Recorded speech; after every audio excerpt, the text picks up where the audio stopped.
Welcome to On the Bubble Podcast, episode 72. I'm your host, Sabasa J. Ueda, and with me is my co-host, Yuki Lee Bender. Today, we're going to be talking about part of the Mistveil limited first impression. So, how we felt at pre-release and what we think is going to happen during the drafting process during part of the Mistveil. So, how good some of the Mystic instants are, generics, and the key cards that we think we need to play new Enigma and Zen. I guess we just start with, how was your week, Yuki? How did your pre-releases go?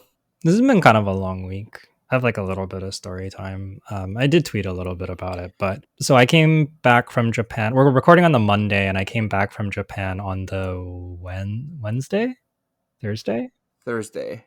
Thursday. We came back on the Thursday. We made like a very big error in our travel plans that like I kind of knew about and foresaw, but my mom was being argumentative, and I was like, yeah, okay, I'll just go along with it and like whatever. Like I tried bringing it up and she just got mad, and I'm like, all right, whatever, we'll do it your way. Anyways, what we did was we had booked a flight from Vancouver to Narita, which is like one of the big airports, and we had booked a round trip. And then later we realized after we planned our trip that we were going to be ending in Kyoto, which is about a 6-hour train ride from Narita. So then we booked a separate flight from where we were, Osaka, to Narita. And we went there and our flight got canceled like an hour before it was supposed to take off. And we couldn't catch the train to get to Narita in time. Like there just wasn't enough time. We get there at 6 p.m. Our flight's at 6:30. There's just like no way. It's not going to work. And train is faster than driving. So there's just like literally no way. There's no flights that go to Narita, at least not in time. Like we wouldn't land early enough in Narita to be able to make our transfer. And basically we had to just like pay out of pocket for our trip back home because different airline, not a related ticket. And they're just like, yeah, I don't know. You use the first half of your flight.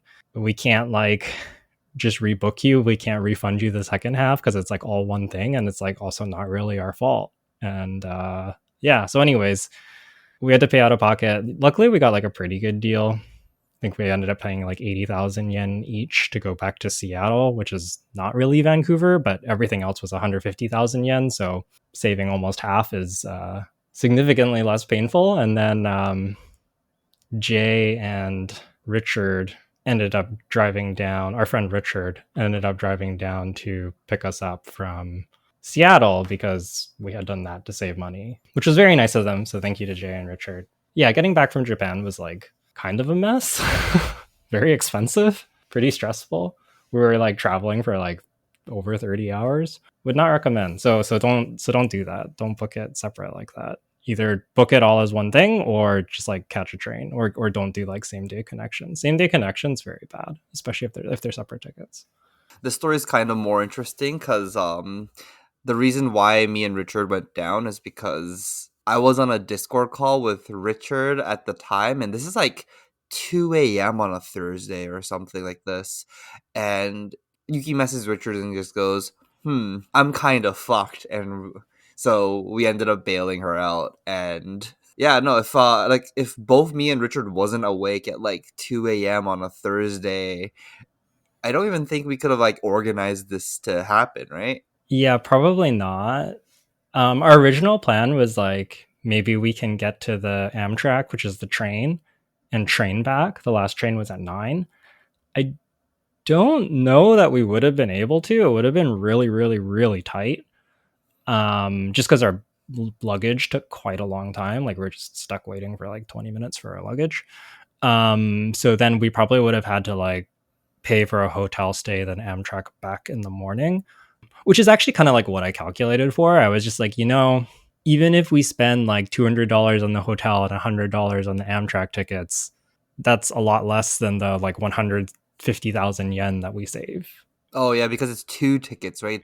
Yeah, it's two tickets. So it's like literally like basically 1,500 Canadian or like 1,100 USD roughly. So it's just like, yeah, even if we have to like worst case scenario get a hotel and an Amtrak, it's still saving so much money that like I don't know, like it just felt kind of like a no-brainer, even though it's kind of a pain. Instead, we ended up bailing you out, and you know what? You said you'll buy us dinners, so honestly, worth it for us because we weren't doing anything that day, anyways. Yeah, it kind of worked out for everyone. So that was good. I think all things considered, things worked out really well for us. Like there was the really cheap flight through Taiwan. And then there was also because like I guess like that morning we got to Taiwan and my mom was like reading the news and we were just like, oh, there was like China did like military drills around Taiwan this morning, and we're like, I wonder if that's why the flight was so cheap. Did people like get scared and like cancel last minute? And it was just like, wonder how safe it is to be in Taiwan. And I started reading, and then I was just like, you know what? I'm already in the airport. I'm leaving in 2 hours. Like, well, like, what am I gonna do? Like, if it's not safe, like, what am I gonna do? Do you know what I mean? Like, it's just like, I don't know. Just wait here and probably just get on my plane in the next couple hours and be fine. But like, I don't know. It's just like too late, you know? Yeah, you're already committed. You've Yeah. already took the line, so you have to commit to it. Whatever happens, happens at that point. Yeah, like would I have made a different decision? I don't know, but like I wasn't aware of it until we were in the Taiwan airport and the airport in Taipei, and it was just like, hopefully this doesn't go badly. I don't know. Like It probably would have been better for your mind if you just didn't know about it too. yeah, yeah. I started reading. I did start reading, and they were like, it sounds like this has been going on like periodically here and there, and like a lot of it is like China flexing its muscles and not necessarily like actually starting something, but like you also never know. I don't know. Extra stress on an already stressful day. Anyways, that was the story time. I get back, I'm super jet lagged, and basically like the first thing I do is just go and play a bunch of pre like I have like one day back, I sleep in until like 4 p.m. or something, and then the next day I'm like, okay, I'll wake up for pre-releases, and I go to pre-releases and I just like do nothing but play pre-release and eat dinner afterwards, like all 3 days pretty much. So I don't know. It's been a weird week. Yesterday, Monday and Tuesday were kind of like my actually no, Monday was also a pre-release. So yesterday on Tuesday was like my first like I'm gonna try and just be like a human again kind of day, because I just was like I went from like the super long travel and jet lag to just being like I'm just gonna grind pre-release, and I was just been like pretty out of it. So trying to get back on track, just feel kind of out of sorts. That's fair. That's fair. Well, I think pre-releases helped you with your jet lag too, because you had to be awake during regular human hours too, right? Yeah, yeah. I'm mostly not jet lagged, just like kind of exhausted. Also, like things were kind of in disarray because I like got back and played pre-release, and I'm like, I should like finish unpacking. There's like some stuff I should clean up. There's like no food in the house. Like I don't know. Things are just like everything's getting there. It's getting back on track. It's just taking a bit. Anyways, that was my week. We can talk about our pre-release in a minute, but how has your week been, Jay? Honestly, other than doing that weird road trip down to Seattle to only pick you up was kind of the only thing that was interesting that happened. And then other than that, we just played the same pre-releases. All right, so we can talk about our pre-releases and dive into the main topic in just a minute here. But before we do that, I do want to shout out our Patreon. So on the Discord, it's been pretty active lately. People have been posting deck lists, talking about their draft first impressions. We've been posting our deck lists on there, and it's just been great, like a great resource. Just everybody talking about the format and kind of sharing their thoughts. I've learned some things from there. Other people have mentioned learning things there, and yeah, I think going into a fresh format, it's like one of the best times to be in the Discord and working with other people who are excited about limited and want to learn the format, especially with nationals coming up. Like we have US Nats in like 2.5 weeks. By the time people listen to this, it's probably like 2 weeks till US Nats. Like there's not that much time to learn the limited format. So having people is great, and it's awesome to kind of have that community. Um, so we appreciate everyone contributing to that, and we appreciate all of our listeners as well. But if you want to check that out, it's patreon.com/onthebobble. All right, pre-release. Before we jump into anything, how do you like this out? I really enjoy it so far. I kind of enjoy the maximum 30 cards for this Yeah. set, and it kind of forces you to really make some decisions on like what cards to play and what cards not to play. And I really enjoy the fact that you get to kind of sideboard a little bit more heavily than in other sealed formats. Mostly because it's 8 packs, I think. I think that's another big upside for the set. Makes the event a little bit more expensive, actually a little bit too expensive, but as a play experience, not including the dollar value, it's been really good. Yeah, I think I agree with all of that. Flesh and Blood Sealed has always felt like I like limited and I still enjoy sealed, but Flesh and Blood Sealed has always felt like kind of lacking. Like often I get to the end of a pre-release and a cycle and I'm like kind of done with like I've played like enough of this like sealed format. Like I don't really want to play more. I'm kind of good. Because like often there's been like one deck that just comes together more often. You're just like often playing a pile of like 40 cards or whatever in bright lights. And it was just really nice that in this set, not only do you have a larger card pool with the 8 packs, but with a 30 card cap, like you really do have to make tough cuts. And like Jay said, like the sideboard decisions are like super meaningful and pretty important. Like I think I was changing as many as like there was like 10 cards that were like coming in and out of my decks. Like I think I had like a Zen configuration, and then from that I'd like take out 6 cards and swap in 6 cards against Enigma, and or maybe it was like 6 and 6 against New and 4 and 4 against Enigma, something like that. Like I had was swapping like significant number of cards, and it felt like all those sideboard decisions that I was making were like super irrelevant and getting me like letting me get like small edges, which was really cool and really satisfying because I think that's often kind of like the most interesting part about sealed is not just the deck construction but also the sideboarding, like the combination of those two. And it felt like Flesh and Blood didn't really have that because you played almost all your cards that you could play and then you made like 3 cuts or something and it's like okay, but this format it feels much more deep, I guess. Yeah, I think I just love the fact that like against new you do something significantly different, and then like Enigma requires like a completely different game plan to beat, Yeah. and so does Zen. Honestly, like Zen, if you're just not being efficient enough, you kind of lose because Zen's really efficient.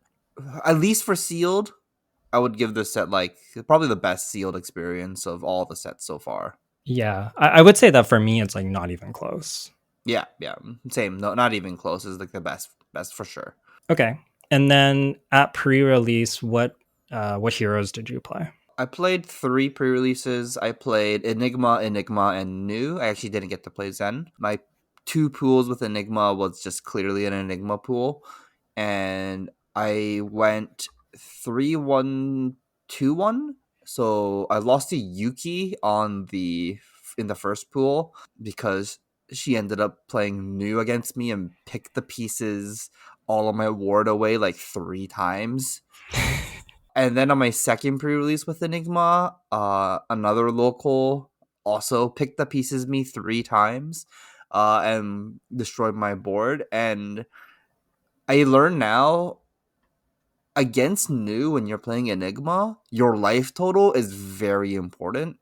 Mostly because they have access to pick the pieces, and not only do they have access to pick the pieces, if they have preserved tradition, they get to keep on bringing it back and keep on like presenting pick the pieces to you like 4 even 5 times if they have 3 copies and 2 preserves or something like that. So you would actually need to like really play around pick the pieces because like I had like ward 7 at one point and then I got pick the pieces and I'm like, this is not fair. Like I worked so hard for this and like it kind of feels bad, like honestly. Like I worked so hard and then I was like, oh man, I'm like it gets picked apart. It's kind of gross. Yeah, and you often get to like lead because like you're playing like a venomous bite or something. Like it's usually like pretty free to like lead with a dagger, and Enigma like wants to protect their ward, so they commit some kind of resource to the dagger, and then you just blow up all their ward anyways. It's pretty satisfying. Yeah, yeah. And it's like when you play like a red pick the pieces and then you venomous bite it, it goes up to 7. You use Fang Strike on it, it goes up to 8, and all your wards don't block it. So like Yeah. you leak like if you even block like 3 or like even if you block 6, like you leak 2 damage and all your wards are gone. That's kind of a big deal in Enigma because like a lot of your like core math comes from your ward protecting your life total. And when like 7 of them goes away, that's like that pick the pieces like did like the 6 block value plus the 2 damage, so it's 8, and then the 7 ward. It's like 15 damage. It's like a 2 card 15. Not fair. Yeah. Yeah. Pick to Beast is very, very good. At my pre-release, I played 4 of them. I played 3 times with New, 1 time with Zen. I went 3-0 on Zen. On New, I think I went 3-0, 3-1, and 3-0-1, I believe. Something like that. I think I don't know if New comes together all the time, but my pools were just like very consistently New. I kept getting like the equipment and like some good red attack reactions or like just a nick. Like I was just like getting good new cards. I was getting picked to pieces every pool. Just felt really, really solid. I really, really like New. I think that she's like, at least in limited, might be like my favorite hero ever. Not sure about CC. She is really fun in CC too. I really enjoy how New is trying to like. It kind of feels like the game is like kind of close the whole game, but you're like slightly behind, and then you're just like finding this spot to like either like use the blues that you've been banishing to get like just a little bit ahead, and then like cheese them out with a attack reaction at the end. Like it feels very like I don't know. I just think like the build up of like how you get from playing your like early game into like how whatever your late game win condition is like really cool and very like very very calculated. Like I found like I was like second cycling win conditions like all the time, or like playing towards specific pitch stacks and hands all the time in New, which was like really really fun and really satisfying. Um, yeah, I think New's really good. I think she's going to take people a little while to figure out. It feels like there's tons of edges, and I felt like the games that I lost and draw, I could have won with better play. Also, like I think the skill cap on New is like super super high. Yeah, I think also it goes the other way around too. Like playing against new is kind of difficult, Yeah, and you really need to know like what their optimal play is, and like the reasons why they made some plays, like mostly the reasons why they made some blocks. So like knowing if it's like a venomous bite or like a hiss or honestly like any other attack reaction, it's like not smell it out, but just like sense it out of like, oh, this is probably just a nick, or like, oh, this is probably a venomous bite, oh, this is probably a hiss. Like you kind of just need to know, or you're gonna get blown out really hard in that matchup. yeah, agree with all of that. Okay, so why don't we start like talking about each of the heroes then and some cards that kind of impressed us. We so we're kind of talking about New right now. The key cards I think for New is not really that different from what we said in our kind of like early guesses about the format, but it's basically the red attack reactions. I put Hiss, Venomous Bite, and actually Tide Chakra really impressed me. I think you want at least 2 of these ideally, but sometimes one is okay if you have the equipments, which are also super important. So you really want that attack reaction base, and basically like you probably want, I say maybe like a good guideline is you want like 3 total of the like equipment slash the red attack reactions, and you probably want like at least one equipment. I think having like the equipment's like really important. You don't necessarily need both. Both is really nice, but you want at least one. And I think those attack reacts are like probably the most important thing in New. Yeah, I think so. I think if you don't have attack reactions, like your whole game plan kind of falls apart. All of your cards are, I wouldn't say under rate, but it's not above rate. So you need ways to get value that's not just rate. Attack reactions is probably like your answer to that. Is like, if you don't have attack reactions, you just can't push damage. They just block you for like reasonable amounts every turn, and then they get to kind of play their game the whole time. And if you let Zen just run wild, you're gonna lose. If you let Enigma run wild, you're gonna lose. So New has like a lot of onus on her to start something, and attack reactions is like a must for that. Yeah, I agree. And attack reactions are so often like a key of how you close out the game. And kind of back to Tide Chakra, pretty, I was kind of low on this card. Like I was like Venomous Bite and Hiss are much better than Tide Chakra was my initial impression. After playing, I think it's actually closer. I do think Venomous Bite and Hiss are better, but I don't actually think it's by all that much. And I don't think you should feel like you're missing out if you have Tide Chakra instead. The blue is great. The blue and yellow are great because you can pitch them. And then the red one, 5 is so much. Like when you transcend, you get +5 is it's just like it's huge. It's so much damage. Often like it can hit their attacks too if they have any mystic attack actions or assassin attack actions. So it's like there's just like a lot of end games that you can set up where it's just like I'm gonna attack you with like a couple like maybe I'm playing like a couple Zen blues and like if you ever don't block one of them, I give it +5 and they just like there's nothing they can do. It's just like such a good way to close the game. It's a good way to like go over Enigma because she might be playing around different reactions, but she's usually not playing around the like transcend tide chakra kind of stuff. Just speaking as like experience from Enigma side, having all three is very annoying. Like Yeah. if you know your opponent has all three, because his is 3 extra, Venomous Bite is 4 extra, and Tide Trucker is 5 extra. There's like no way you can play around all three of them, like with your blocks. And you just have to be like, oh, like if they have the Tide Tracker here, all my ward's gone. Like you just have to accept that fact. Yeah, yeah, definitely. So I think the attack reactions are the most important, whether they're equipments or the red attack reacts. You want some combination of the two.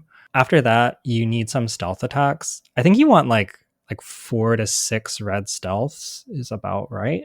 Anywhere in that range is fine, and then the rest can just be like strong generics.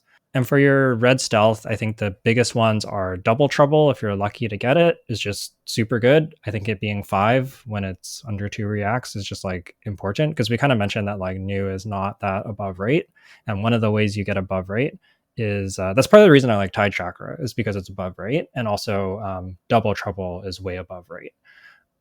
Just like a 0 for 5 on its face is like very, very good. And if you end up going like, I don't know, dagger, venomous bite on a double trouble, pushes it to 9, so you did like a 3 card 10, like that's actually like very efficient because a lot of news plays are just kind of like 1 card 3, like maybe you gain a life, or like dagger 3 venomous bite on most things is like just like 8 damage, right? Even if you gain the life as a 9, it's not that good. So it feels like double trouble being efficient is just like super important, and banishing the cards is also super important because it lets you use your new ability later on. Yeah. Do you want to talk about some of the mythics that really stood out to you for new? There was kind of 2 that I played with that seemed really good. Gistanik is crazy. Maybe not a surprise. This has been seeing a lot of play in early constructed lists in new. And just like being able to play a blue and Gistanik it and make it essentially into like a red, and that also enabling your transcend is kind of crazy. Yeah. Gistanik is super, super good. Yeah, it's a card that's like super hard to play around because it's like at least in limited, it's like a mythic, so like you don't really think about it too much, and then out of nowhere you get like 5 extra damage. So like if you end up like no blocking some like dinky blue stealth attack and they just nick it, you could go from like a healthy 8-9 life total to like 3 all of a sudden, and then now you're in attack reaction range. So I think just a nick is like, if it's like a draft, you think it's just a nick is like first pickable? Oh yeah. The other thing about this card that's really, really gross, I don't know if it came up in my games, but it's something I had thought about, is the criteria on this card is target attack action with 1 or less base attack. It does not need to be assassin, it does not need to be mystic, it does not need to have stealth. It can be like anything. So often, like, because often your opponents are trying to sideboard out their impactful blues. We'll talk more about that later, but they're often trying to sideboard those out. So they might be playing like blue stealths, and you can like play this on your opponent's blue stealths. But you can also like against Zen, you can play it on a crouching tiger. You can play it on like one of their like 1 for 0 go agains. Like just like having lots of different. That's like one of the things that I think is really strong about new is like if you can present like multiple attacks and then you get to choose where you attack react. It's really powerful because there's aren't really defense reactions in the set, so you kind of just like have this unblockable damage. Yeah, well, there's the one defense reaction that people play, and at least in Sealed, they sideboarded it against New a lot. Yeah, there is for sure, but I just mean like it's still like very. I don't know. It's hard to play around. I think it's kind of impossible to play around. Yeah, people do have the yeah. There are defense reactions, but like they probably don't have that many. And you often like you can often set this up second cycle. Like if you like sometimes the grossest is you draw this late into your first cycle and you just arsenal it, and then your opponent doesn't even know about it, but you know if you've like taken note if they've pitched a defense reaction, and I guess they could have done the same thing with the D react, but like it's pretty good. Yeah, nonetheless, it's really, really strong. Just good maths, too. Yeah, good math. So yeah, I think all of that kind of carries through to new. I think most of the red stealth is kind of interchangeable. Yeah, double trouble pick to pieces, super super good. And I think one thing that will be interesting for draft and kind of like a big picture question I have is like what combination of blues do you want to be drafting? Because in sealed you have a ton of flexibility to play all your really good blues into Enigma and Zen, and then against new sideboard down to the not so impactful ones. So like usually I'm trying to avoid like reactions, attack or defense. Like the 5 power blue attacks or the things that hit really hard. I'm usually trying to avoid those mystic attacks that like if you've played another blue get +2 are all pretty scary. Um Honestly, like most of the cards are pretty good and she can get some value out of them, but if you do the low impact ones, usually she at least needs multiples to get impact, whereas if you have like a 5 power, she can just like one like already the 5 power is like so good. So you want to make it hard for her to get value out of her hero ability, but I think that's going to be way harder in draft where you draft 42 cards, maybe you speculate a few cards, maybe get a few bad cards. Like you're not going to have as much room to sideboard. So I wonder what people's blue bases are going to look like, because like having powerful blues is really important into Enigma and Zen, but then against new it's like a huge liability. So it's going to be interesting. I wonder how much that's gonna change our pick orders for like some of these cards where there are blue 3 blocks that are like 0 cost to go against, and those cards are like great block cards, but at the same time, when you get to play them for free, like it's a big liability. Like most of the one that gives +2 power, like Yeah. it's basically like a head jab to give them for free. Mm-hmm. Yeah. No, it's pretty interesting.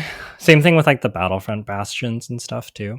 The Battlefront Bastions in Sealed was kind of easy. You just like looked at Yeah. your Battlefront Bastions, and then you're like, "What hero are you playing?" Okay, I guess I need to take out all my 3 cost 5 power blues in my deck and replace them with like other less impactful blues. Yeah, it makes me wonder if like those cards will be slightly lower pick order because you don't want too many into new. I don't know. Yeah, I could see it going either way, but I'm very curious to see how that develops and how that shakes out. But honestly, though, I was playing. There was once pre-release where I got way too lazy to sideboard, and I'm just like, you know what? If you get my blue Battlefront Bastions, you deserve it. And I just like shuffled it up and played it anyways. And what ended up happening was that I just didn't block with it or play it, and just like treated it as a 0 block blue card, and it was kind of fine. That's true. Yeah, you can avoid putting it in your graveyard. Yeah, if you avoid putting it in your graveyard and if you avoid blocking with it, it's still a blue. Like it still works. Yeah, I think you can have like a couple of them, but if they're like all high impact blues, like even just banishing off the top gets sketchy, and you have like too many cards you can't block with. But yeah, maybe if you have a couple of them, Yeah, well, it's kind of hard for new to be like above rate anyway. So it's like, true. like just take a couple of those like 0 for 3s. That's fine. Yeah, Just hit them harder. yeah, maybe. Yeah, I don't know. Oh, um, one last note about new is when you're playing against new, I think that you should not be blocking the daggers because you can't like if you're Enigma, it's all different because you might have word to protect. But in general, as Zen and New, you should not be blocking the daggers with cards pretty much ever because it's just way too inefficient. And you should just be taking it and letting them have the activation, especially early in the game. And then I think I'm pretty strongly opinionated that you should be keeping your equipment for their daggers when you think they're going to transcend, because what you don't want to do is give them a bunch of extra action points and plus ones on their transcend turn. But if you like blow all your equipment early, you can't protect yourself from that. And honestly, like the threat early is like new can't like afford to like keep a blue and dagger you, then play like a blue stealth. Like even if she hits, it's like okay, you get your 1 damage into your 2 damage, and maybe you gain a life. So you did like a 2 card like 3 or 4. Like go nuts. Like I really don't care. Um, this is just like actively good for you. So like I think that like you just want to ignore the daggers, and in the end game save your equipment to block it. I think that's like pretty important, and I notice a lot of people not necessarily doing this and kind of getting punished for it. Yeah, yeah, I agree. There is, if you think about it kind of logically, they're just turning a card into like 2 points of damage. So, they turned a blue into a yellow head jab. It's kind of whatever. You should probably just take those damage. It's not even an on hit, essentially. Yeah, it's just in the end game when she transcends, then it is an on hit. Like dependent on your banish zone. Like always be thinking about your banish zone and what combination of cards you're giving her. But yeah, usually you want to save the equipment to protect it, because like if you're playing the new mirror and you don't have any equipment and you're in a turn where she gets to go like dagger, play your blue stealth card, dagger, play your blue stealth card, like that's not great for you. That's actually like pretty brutal. So you kind of want your equipment to cover those up. Yeah, truth. Okay, do you want to move on to Enigma next? Yeah, let's talk about Enigma. So I didn't play any Enigma in my pre-release. I did play against some Enigma, but I'm curious to hear Jay's thoughts, and I'm gonna kind of let Jay take the wheel for Enigma because I know you played a bunch of Enigma this weekend. Yeah, I played a lot of Enigma. I really enjoyed playing Enigma in limited. I think it's more intuitive than people think. Obviously, it isn't like the easiest hero to play if it's like your first time playing Flesh and Blood, but it's pretty intuitive if you like play the cards as designed. Mostly a card called Spectral Manifestation. I think this is one of like Enigma's most premium commons. I thought this was gonna be the Waxing Spectre that was gonna take this spot as like the number one common that I wanted to see, but I think at this point, I think Spectral Manifestation is a little bit better. The play pattern of you being able to go no block, no block, no block. I'm gonna start with pitching a blue Spectral Manifestation, attacking with the ward into a another generic by pitching a blue, and then arsenaling a card is just I think it's just very strong. And for those that don't know, what Spectral Manifestation does is if you control no other auras, it makes a Spectral Shield and puts 3+1/+1 counter on it as a red, and it costs 2 to play with Go Again. A lot of the times Enigma is like kind of short on action points, and Spectral Manifestation is just like it's so smooth, and you get the one extra floating resource. So if you have, if you can play any kind of instant aura, it really helps you swing that aura as well with that floating one if you pitch the blue. So I think in general Enigma is like a deck where you do want to protect rewards a lot, but if you can if you can play cards that want you to just like lose all your ward and then like rebuild your board again, I think that's actually like a more stable strategy than trying to block out people with like attack reactions. I think I agree with that. Like a lot of the cards just have good math. Like I think it's part of the reason the next card on the list, Waxing Spectre, is on there. Is just like if you pitch a blue, you swing for 4 with Waxing Spectre, then it wards 3. That's a 2 card 7, and that's just good. And you don't really need to make it more complicated than that. Sometimes just letting it die and then doing a similar thing next turn is just like totally fine. Like if you just like 2 card 7 every turn, it's like already pretty good. And then maybe you get to keep a ward here or there, and that's like enough extra value to pull you ahead in the game. You don't need to be like constantly trying to protect your board. What I've learned is that there was like many turns or like many games where like I tried to protect my wards and that actually just ended up just punishing me because I was like, this turn is now mediocre because like my opponent had like another point of damage that I wasn't really expecting on the very end of the turn, and like I lost my ward anyways. Yep. And then I got to like attack for one with like my one spectral shield that I had left, and it's like that's just not good enough. Obviously Mhm. it does help that like you get to attack for one, but still like it's not really a winning play, if that makes sense. Yeah, it does. And I think that's part of the reason Spectral Manifestations is so good is because you get a Spectral Shield with counters on it. And like all of that is super different if you get to block out and then swing for four, right? So, Yeah, and I think spectral manifestation is like just thinking of it very simply. It's just a surging strike that leaves a counter that if the spectral shield lives, like you kind of win the game. yeah. Yeah, because you get the 2 for 4, go again, and then you have the ward one on defense. So, yeah, just good math. The last thing I just wanted to say about Enigma is red generics. I think this Enigma is the deck that really, really utilizes red generics the best.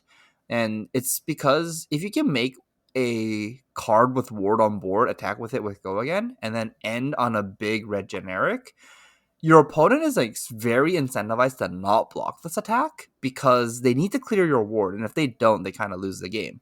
So they can't block out like a Blanche for 7 because if they do, they can't clear your ward.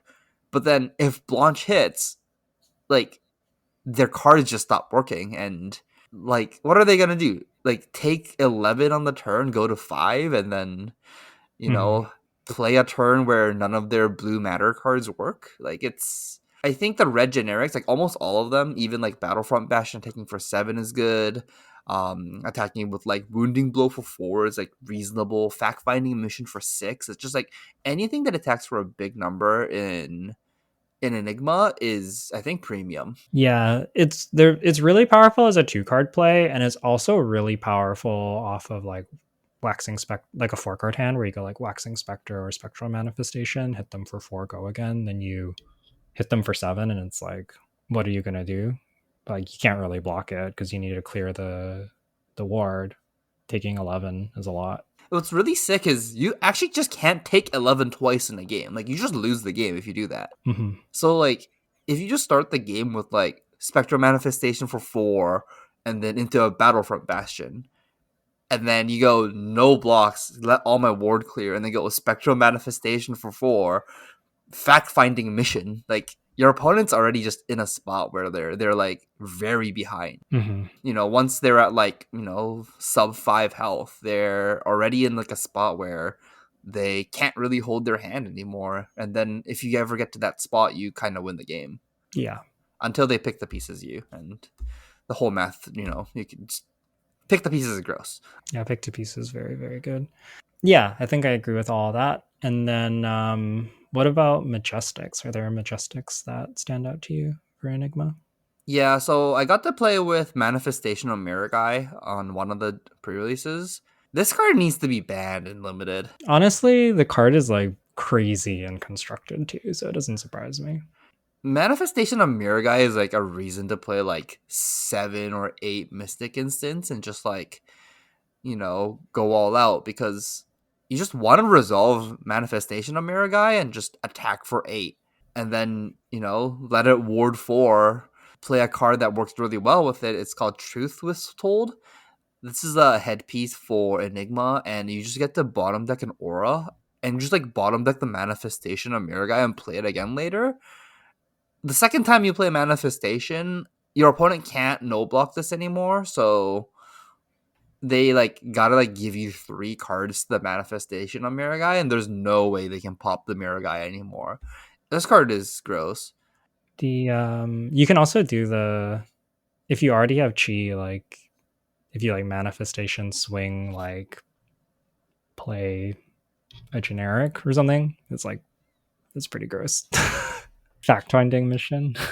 No, imagine you just have like Mystic Instant, Manifestation plus like fact finding mission. That's just like Game's over. yeah, you play both the instants, transcend, play mirror guy, pitch the other chi, attack you for 8. Opponent goes no blocks. Fact finding mission for 6. 14 you? Yeah, and they kind of can't block it for the same reason that we're talking about. So I think finding those spots where you can put people in that position as Enigma is like super, super strong. And yeah, manifestations is like the best way to do it.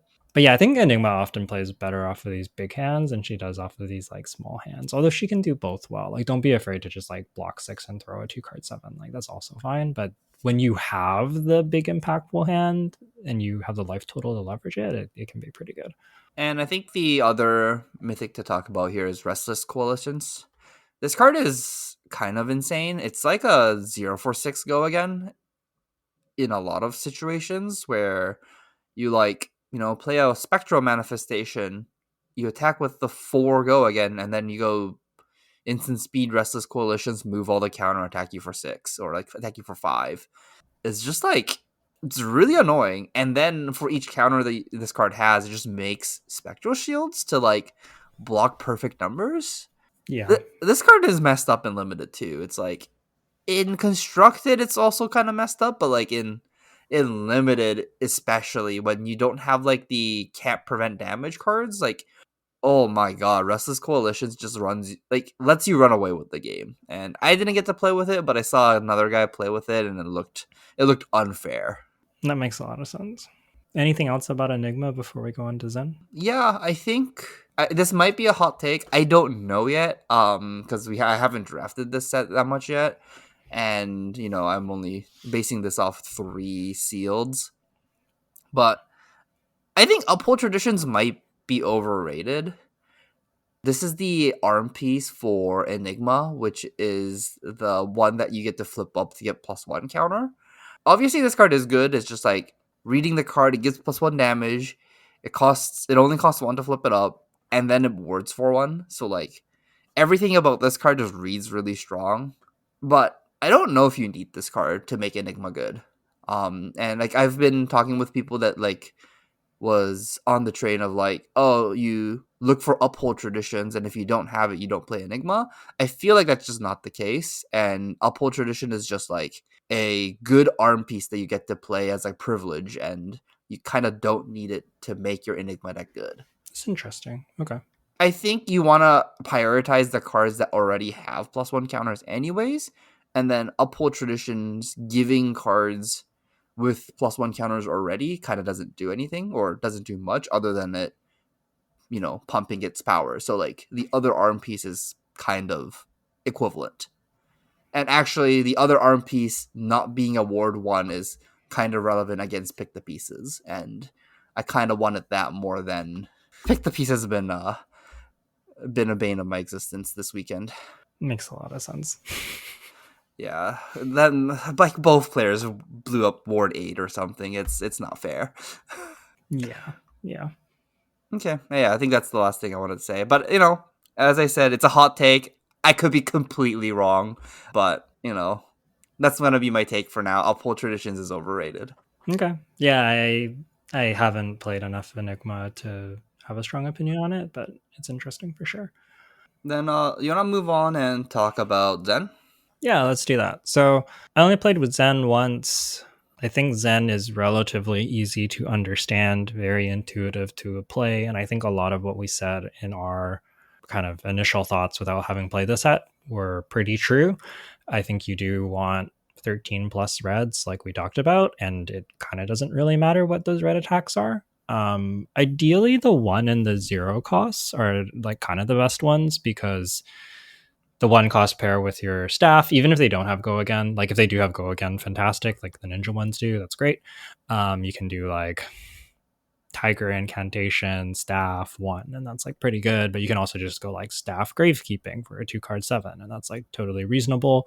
The 0 costs are good because they just kind of are like easy to tack on. And I found that like often going like I found like the deck was just going like 4 go again a lot. Like I would go like tiger incantation, play the staff, attack with the staff for 2, then like crouching tiger for 4 go again, then like pounce for 4 go, pouncing chi for 4 go again, and then like emissary for 4. And it's just like pretty hard to beat, the 4442.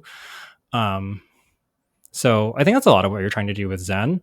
Maybe one of the biggest surprises I had with Zen was that like there was like a pool. I was like, I don't know if I can play Zen. I only had like two red combo cards, I think, or maybe three. You don't actually need that many though. I think is like the big takeaway I have about Zen.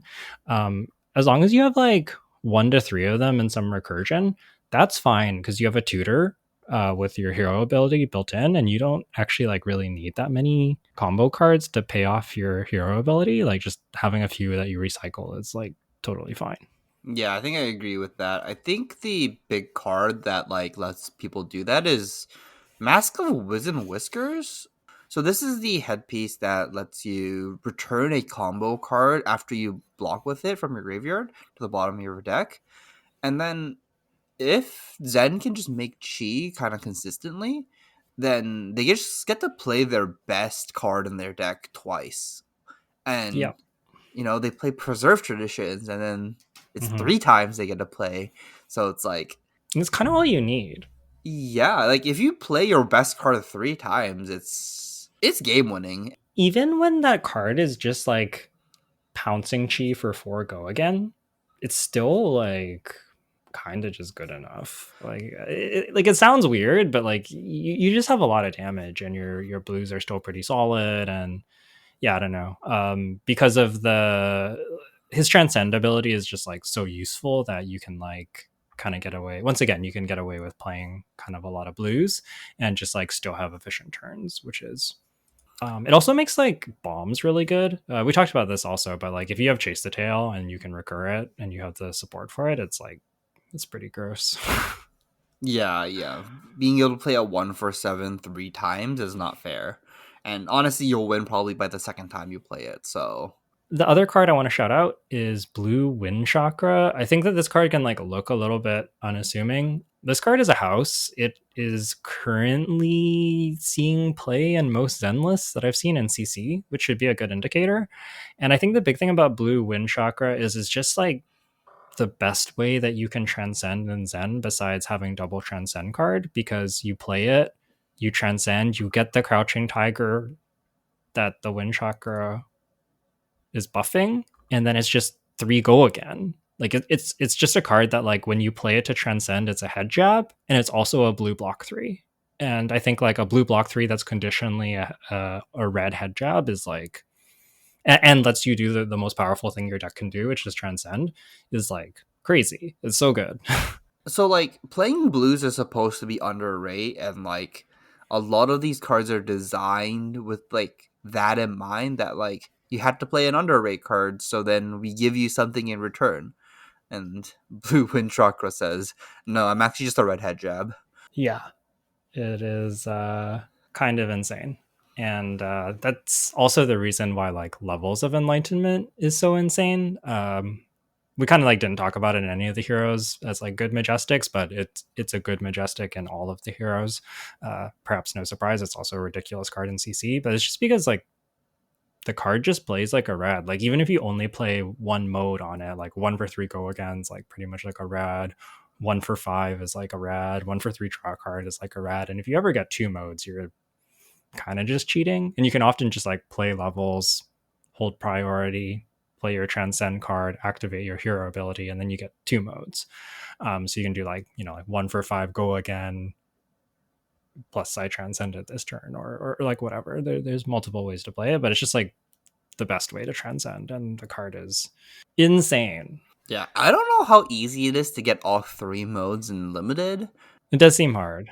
but at least in constructed, getting all 3 modes in constructed is kind of not that hard. When you get all 3 modes off, oh my god, that card is. This is why you don't strap draw a card and go again on the same card on an on rate attack. Like, oh my god, it's Yeah, it's it feels so good. super unfair. Yeah, because when you have two modes is above rate, and when you have three modes is like just disgustingly above rate. Or if you have a way to give it go again, like that's another way you can cheat it, is like you path well traveled it, transcend, I pick +2 and pick draw a card, and now I basically have all three modes. Yeah, that's true. That is so true. It's kind of good. I really want to get my playset of levels of enlightenment as soon as I can. Honestly, probably gonna pick it up once the set releases and the prices kind of level out. Because right now it's like we don't really know how much any of these cards are gonna be worth. It's kind of wild on like how some cards are going for so much and some cards are going for so little. But we'll know in about 2 weeks. It's a really powerful set, was what I was noticing. Like, there's not that many Majestics that you open and you're like, this card's not good. Whereas normally, like, most of the Majestics you open are like, this is not really a CC card. And you're like, yay, I got like the one, like, warrior majestic that's good this set, or like, something like that. It's true. That's super true. But yeah, this set very powerful. All right. Do you want to move away from the specific heroes and talk about kind of just like big picture takeaways about the format? Yeah, let's do that. Let's do that.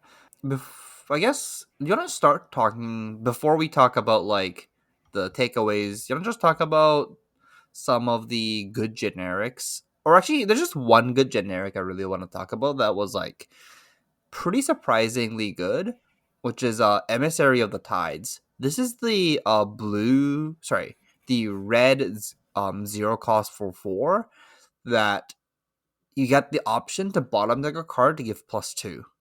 And I think this is the card that like impressed me the most of like all the cards, mostly because I was like kind of underrating it. And then when I played with it, I was like, oh wait, no, this card is like kind of perfect. Like it lets you play like all your hand sizes pretty nicely. And it reminded me a little bit of like, how like the reason why KO is good is because like you got to play like good 2 cards hand, good 3 cards hand, get 4 card hands, and like I feel like Emissary or Ties that you just like do that. It's like, oh, your opponent didn't attack you, Emissary or Ties got you. Oh, your opponent attacked you, it's fine. It's still a 0 for 4, and I'm like, wow, this card's like insane. Yeah, I was really impressed with it too. Both modes were good. Like I think everyone kind of has caught on that like Blanche, Battlefield, Bastion, Fact Finding Mission are really good. The 0 for 4 stat line is good. Like I think Wounding Blow, all the emissaries are fantastic, but Tides definitely does stand out. Um, the other thing I found really, really, really good about Emissary of Tides, maybe specifically because I was playing so much new, is bottom decking a card is really powerful. Like sometimes I was using this to bottom deck like a venomous bite or something and just being like, yep, this is my late game win condition. Like I just have a venomous bite on the bottom of my deck. No, all I need to do is like pitch an attack or like a hiss and like, I pitch a blue and bottom deck a hiss. I pitch a transcend card and then like, I pitch like one more blue and like I have a game plan. I just need to have enough life to like play my blue, transcend, give it go again, and then play their blues, and then that's like totally a game plan in and of itself, which is really impressive. So I found its ability to like not like get a card to the bottom of your deck in an efficient way and not giving your opponent information about it was like super strong. Okay, and then I guess a question would be like, why wouldn't Emissary of the Wind, which is the one that gets go again, or Emissary of the Moon, which is the one that lets you draw a card, why are they not as good as this card? It just feels like harder to get use of. Like in order to use the go again, you then need to have like a good follow up. And in order to make use of the draw card, you either need to be able to give that card go again, or you need to have an empty arsenal. So it's like the value is more conditional, and like the card you draw has to be useful.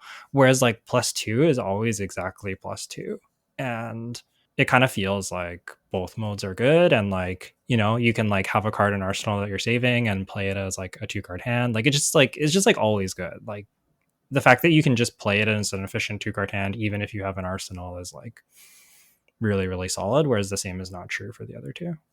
Yeah, so I guess like the bottom decking has to have like it has to create value for it to be good, right? Yeah, yeah. And like the 4 go again is like kind of inefficient. 4 draw a card is like actually pretty efficient. And I think that that one is like also pretty strong, but it is. I think it's easier to make use of the +2 than it is to make use of a random card, usually. Yeah, well, it kind of depends on your deck too, but like if you're playing like new and draw like a blue stealth card off the draw card, it kind of sucks, right? Yeah, I think even though you're trying to get power in your blue base, which is one of the things we're going to talk about when we talk about format takeaways, is even though you're trying to do that, like there's still cards that you don't necessarily super want to arsenal, and you'd rather just like get two power. Yeah, that's fair. That's fair. Or you're like arsenal's clogged, and you're just like, I have these two cards, you can't really use them. Yeah, if you can't use the card at all, if you can't even arsenal it, that's like kind of a disaster.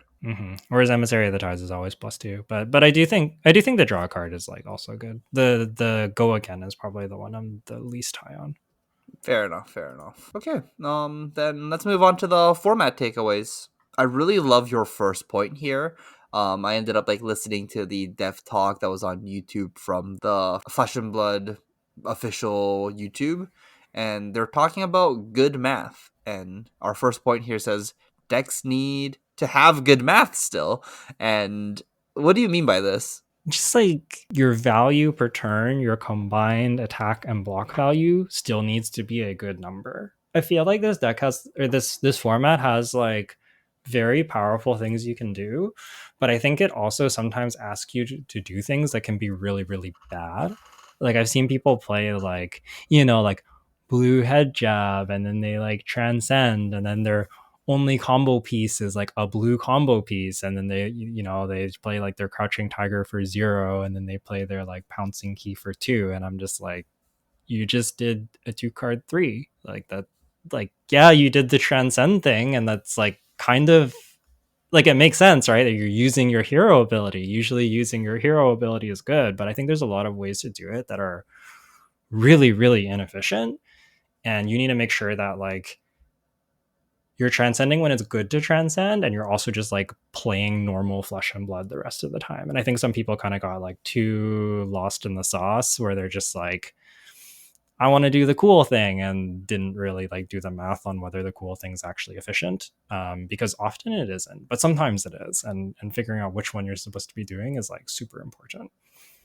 I agree. I agree a lot. I have this problem even in constructed where I'm like, oh, I can transcend, and then I like take a step back and think about it, and you're just like, wait, wait, wait, wait. If I transcend now, my turn does nothing.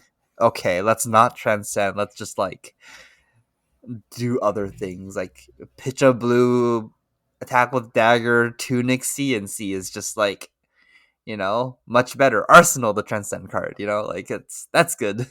Or like sometimes you just pitch your transcend card, play your Battlefront Bastion for 7, and like that's like a good turn. Like like a 2 card 7 is still good. We're still playing Flesh and Blood. Like, just because there's all these cool interactions doesn't mean that you have to do them.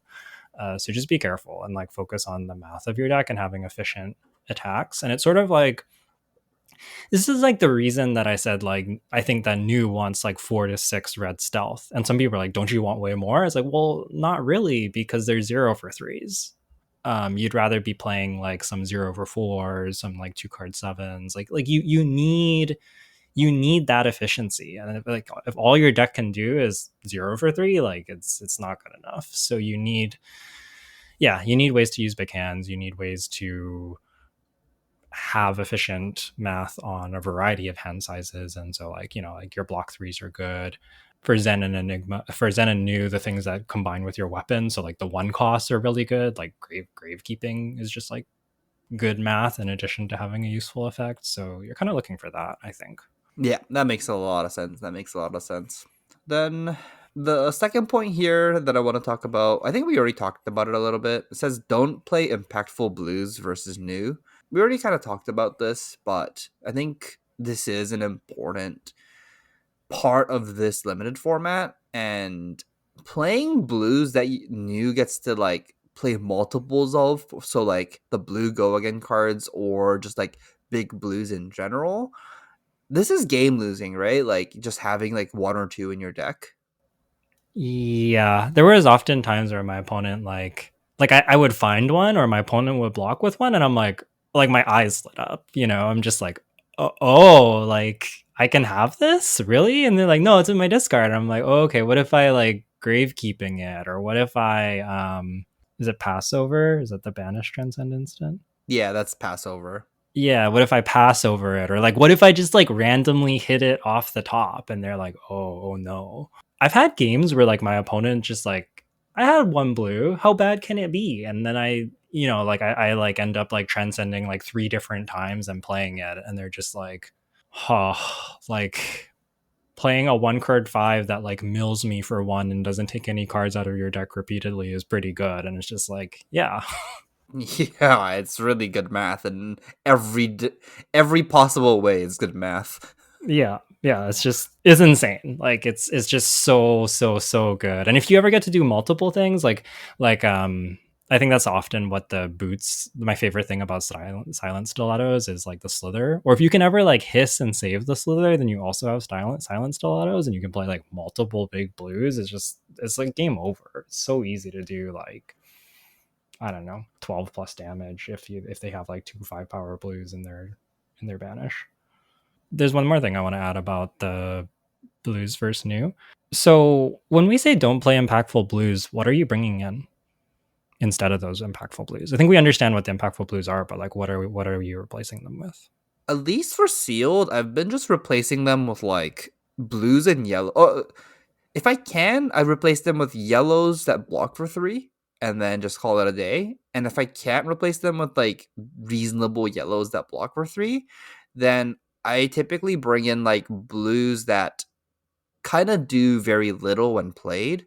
So cards like, if I'm new, I'm bringing in blues that like the stealth blues, that just attacks Mm-hmm. for 1, do nothing else, and like basically all I'm doing with it is blocking with or pitching. Or if I'm playing Enigma, I was bringing in these Ward 1 auras that, you know, do nothing for new other than Ward 1 if they want to, transcend and play my Ward 1, I'm kind of okay with. But typically yellows I think is the main things that I'm adding into my deck, so then new can't play them essentially. And yellows they're mediocre, but when your opponent doesn't get to play them, like Yellow Bastion's kind of sick. Yellow, Mm-hmm. what's the 2 cost called? Sorry, fact finding mission.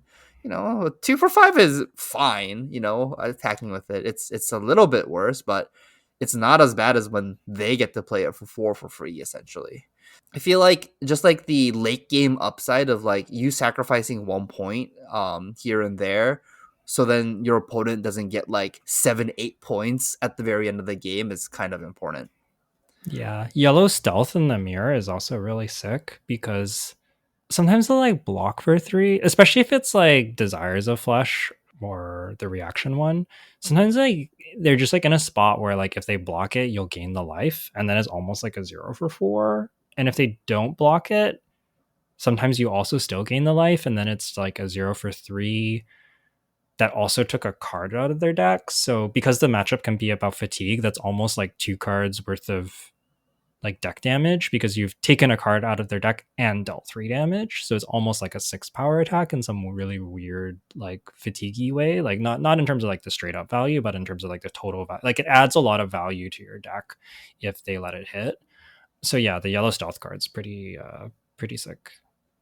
Yeah, honestly, there's like a lot of different ways to like remove impactful blues, and it could even just be like adding reds to your deck that like so then makes your deck more aggressive. Yeah.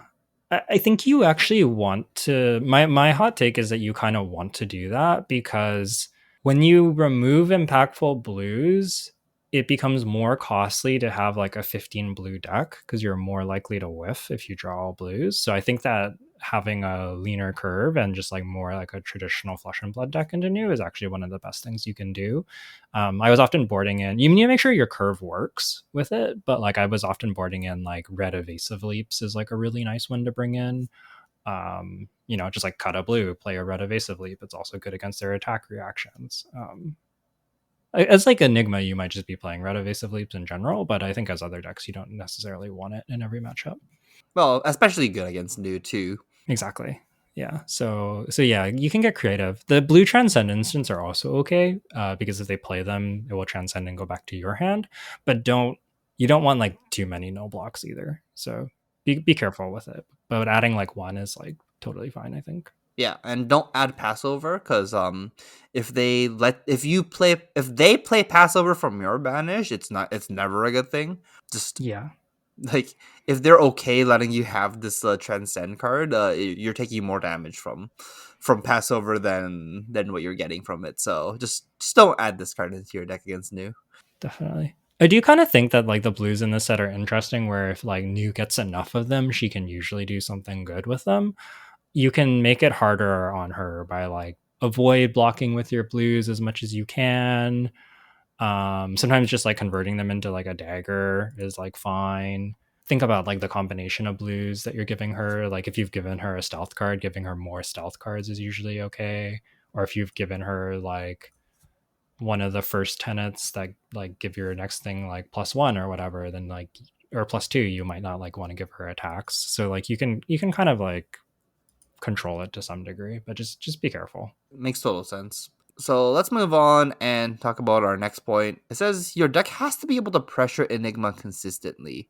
What do you mean by this? I think that because of the nature of Enigma building up ward, if there's ever a turn cycle where you can't present meaningful damage, you are kind of in trouble and kind of just gonna get buried. Like, honestly, often even just like presenting a 6 is like not necessarily good enough. Because if they can like block 2 cards, play another spectral, or play another ward and like attack you twice, like you're super super behind. So as much as possible, you want to be presenting either like a lot of damage and a lot of breakpoints, or a lot of like instances of like one that are hard for her to cover up so that you can clear her board. And I think that you need to have ways to do that, and you need to make it so that it's not like I drew a 3 blue hand and my deck doesn't do that. Like you need to find ways to make your deck just like not really have off turns against Enigma specifically.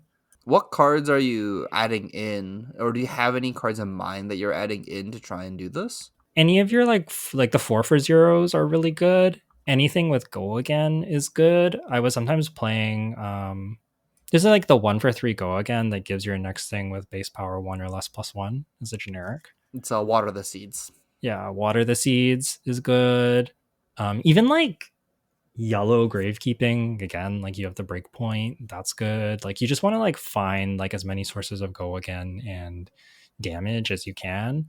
Here's where like ideally your blues present damage, either like so I think like maybe kind of tying in with our next point is that heroes can play 13 to 16 blues in their deck, and they should be doing that. But in order to do that, you want to look for blues that are good when drawn together. So you want to look at like if I have a 2 or 3 blue hand, what's strong? 5 powers are a really strong one because if you're like new or Zen, you can go like weapon and do a 5 power, which is like 2 card block plus equipment or 3 card block, or like, you're presenting quite a bit for Enigma to deal with. Deep Blue Sea is a great one because if you have, this is the one that gets +1 for every blue that you've pitched, like Dagger or Zen's weapon and a Deep Blue Sea for 7 is super super good.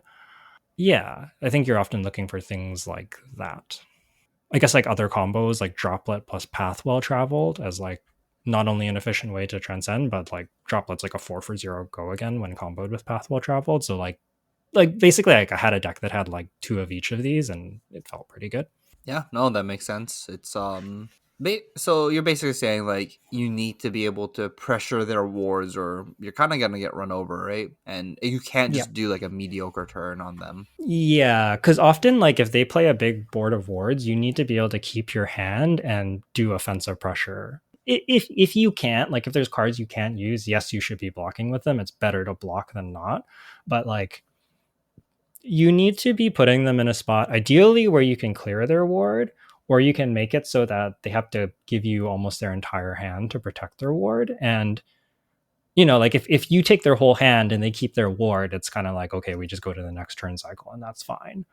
um what's not okay is if like you don't clear their ward, they play another ward and they attack you, they're just like way ahead. Or even if they block out and then they get to attack you, like you're kind of behind again. You sort of need to be either like stopping them from attacking or ideally clearing their ward. um and that should kind of be your goal. And just having like lots of breakpoints, lots of one damage, or just like high damage numbers in general is the best way to do that. And you need to make sure that I think having like a high blue count lets you have the consistency of like not stumbling on all reds. And the caveat to that is like your blues need to be, they need to work together well, because I think there's like a lot of synergy within the blues and a lot of blues that like make each other better. Yeah, no, I think that all makes a lot of sense. Anything else you want to mention before we wrap up? I think our episode's getting kind of long now, so Yeah, I just have one very last one that we kind of touched on when we talked about like decks need to have good math, but you should think about how does your deck transcend efficiently. You should know which combinations of cards let you do that.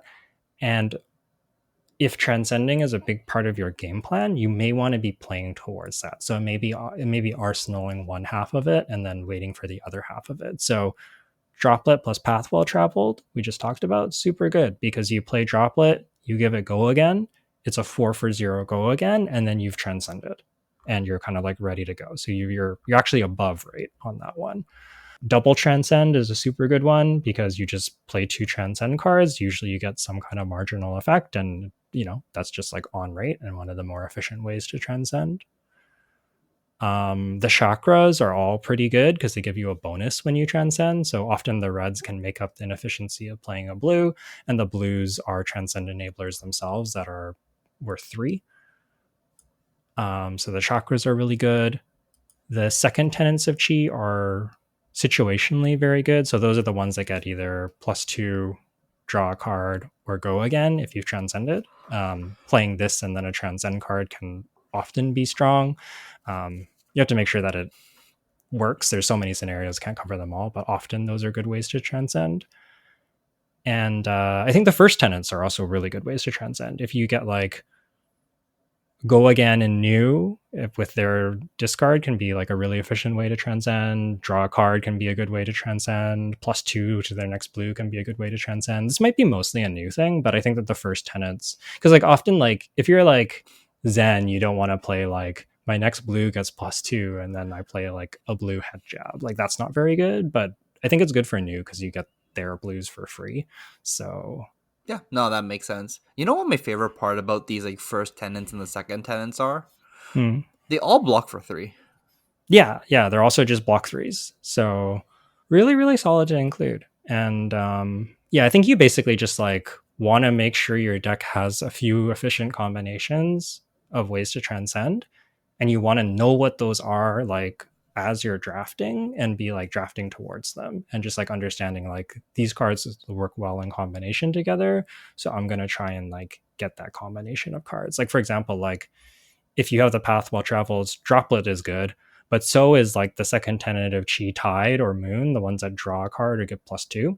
Like Transcend, give it Go Again. Now it's like a 3 for 7, or it's a 3 for 5 draw a card is like super, super good, but you need to like recognize that in the drafting portion. Because if you just kind of draft blues, they may or may not go together.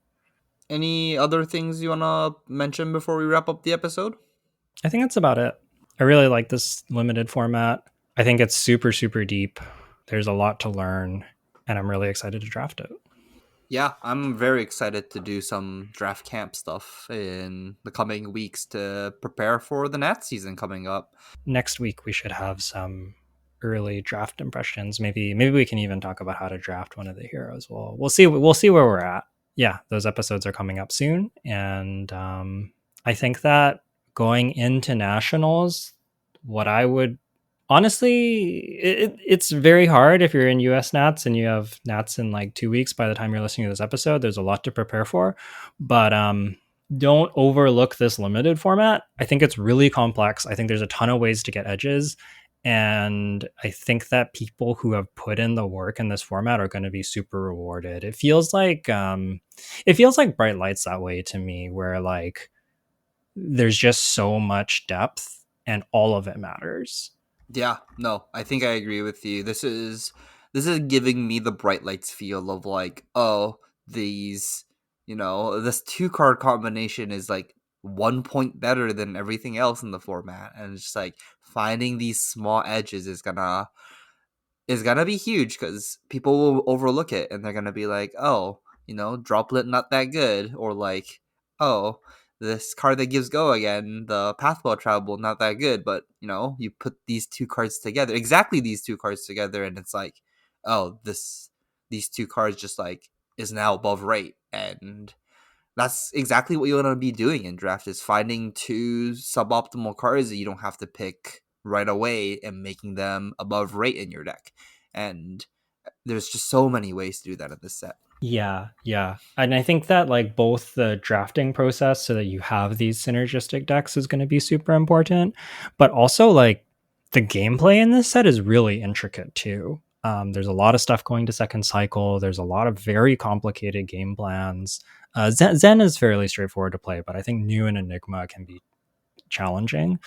And yeah, I just think that this set's really really going to reward people who spend the time on it. It was like kind of crazy that in my pre-release I had like I think it was like one loss and a draw, and I felt like they were like both totally my fault. Yeah, I think I had good pools. I think that like maybe I got lucky, but I think that there's a ton of room for skill expression regardless.